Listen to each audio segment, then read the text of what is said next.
ड्युटीबाट थाकेर आएर यतिकै सुतिराख्नु भएको त छैन नि, छ भने चाहिँ उठेर खाना बनाउन थालिहाल्नुहोस्। Hello everyone, welcome to my video. मेरो चाहिँ आज लेट सिफ्ट थियो। लेट सिफ्ट सकेर आएर चाहिँ मलाई त्यस्तो राइसहरू टाइपको केही कुरा खान मन थिएन, त्यही भएर जस्ट स्न्याक्स जस्तै केही बनाउँछु भनेर सोचिरहेको थिएँ। त्यही भएर चाहिँ मलाई फुरनदाना जसरी बनाउन मन लाग्यो। यो चाहिँ मेरो होममेड फुरनदाना हो। यसलाई फुरनदाना होइन भन्दैन भन्न चाहिँ पाइँदैन, यो मेरो लागि फुरनदाना नै हो। अनि मैले अलरेडी चिकन ग्रेभी चाहिँ गरिसकेको थिएँ, त्यही भएर चाहिँ मैले मलाई र मेरो बहिनीलाई चाहिँ प्लेटिङ गर्न थालेँ।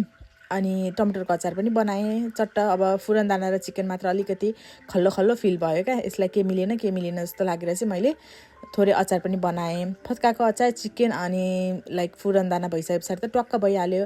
अनि मैले चाहिँ मेरो बहिनीलाई चाख्न दिएको थिएँ, उसले आरिगातो गोजाइमास भन्दै टेस्ट गर्दैछ क्या।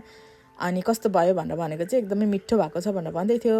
अनि उसलाई चाख्न दिइसकेर चाहिँ मैले मेरो प्लेट पनि एउटा भिडियो गरेर चाहिँ टेस्ट गर्न थालेँ।